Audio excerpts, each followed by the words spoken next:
These are the front brakes. The front and the rear brakes are almost identical. Sometimes you get different sizes of the bore inside of here, which is the brake cylinder. The shoes are off being rebuilt or relined for us at the moment, so they're not here. When they are, then I'll film us putting them back on. But the shoes simply sit. There's a longer one on this side, a shorter one on the back. They simply fit into this piston. There's a couple of springs, top and bottom, to hold it in place, and in here is the actual spline that the drum sits on. The drum's just over here. That slides on, big nut in the middle tightens it all up, and then the wheel goes on. Okay, so we're just finishing off the wheels here on the Renault R2087. The shoes are on. The drums have gone back in place. We've re-greased the bearings, there's two taper bearings, one at the back, one at the front. They've both gone on. There's a washer that goes over that final bearing and keeps it in place. And then there's this.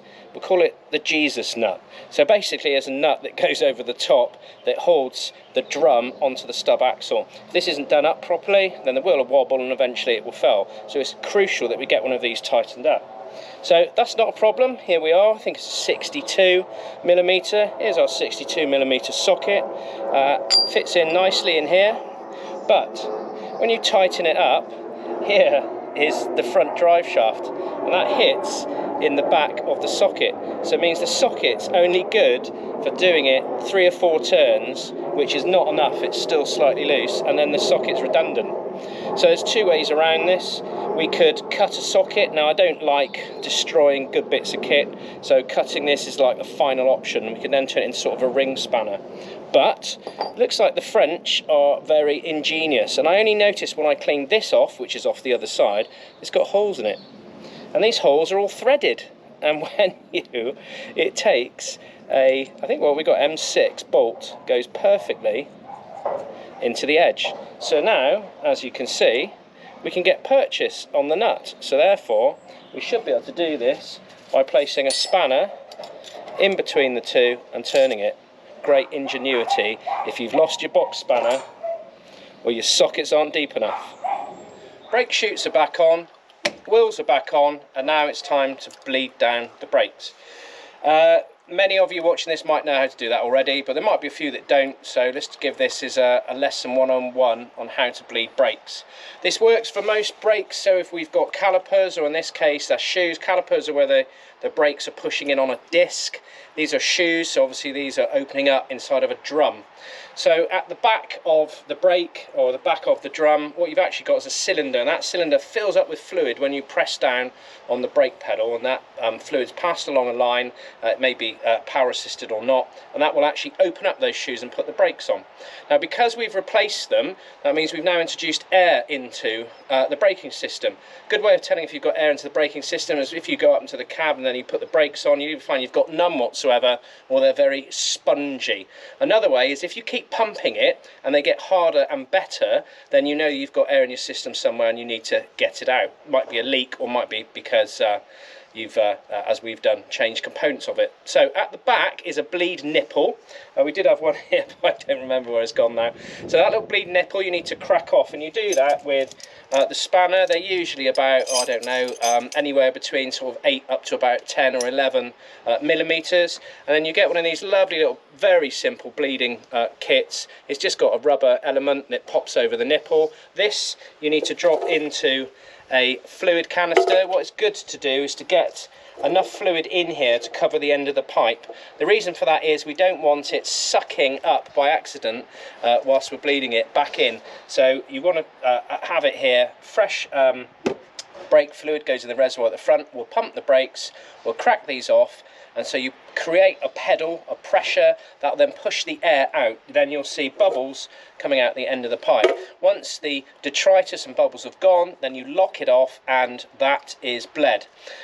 Which wheel do we do first? Even if you've changed one wheel cylinder, we're going to do all 4. We've actually changed all 4 anyway. We start the wheel that is furthest away, so you check the line, you find out which one has the greatest travel in the pipe to it, which is this one. So you usually start at this, then the other side on the back, and then you go to the front, and that way you're just whittling down that air and getting it out. So Colin's here to give me a hand. We'll crack on with this and we'll see where it gets us later on. There we are. The R2087 is now finished. My goodness, we've been on it another day.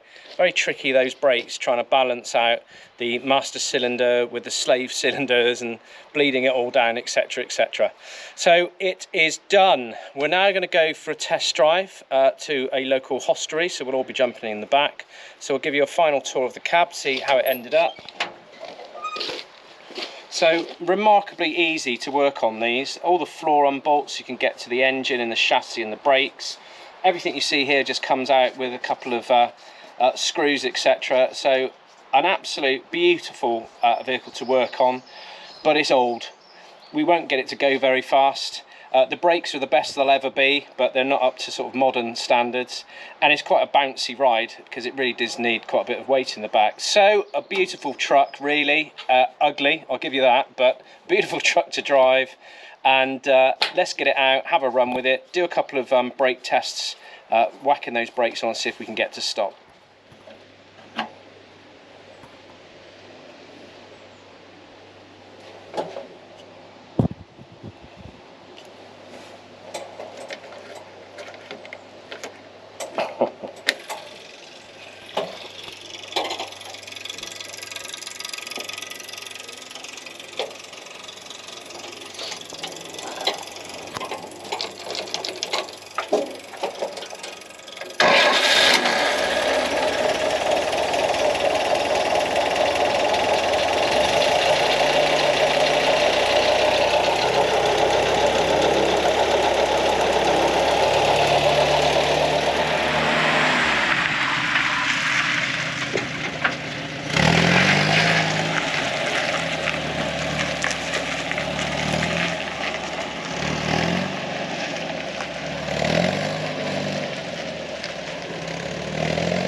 Brakes are good, pedals at the right place, nice. Engine's really quiet. I don't know if you can pick it up on the camera.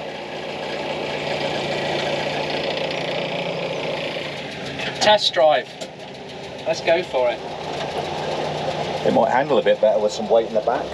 Yes, probably. It won't bounce around as much. Maybe I should get in the back as well then.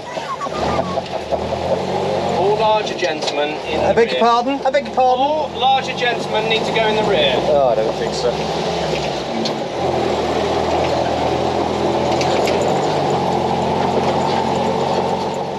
Oh, hello. Something coming down, Bass.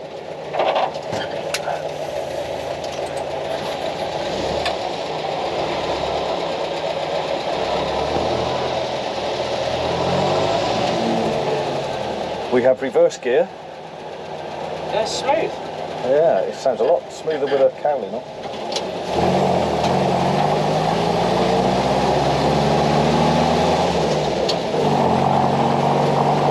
That's the. I think what it is, it's coming out of the exhaust pipe and hitting the back of the side bin. Yeah, it's not long enough. And that's making the.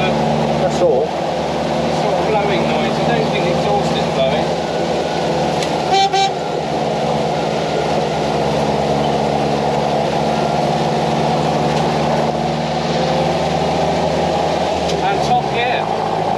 Well, this is smoother than the other day. It is, isn't it? Just that small amount of weight in it. Yeah. Right, I'm going to try the brakes. Emergency braking!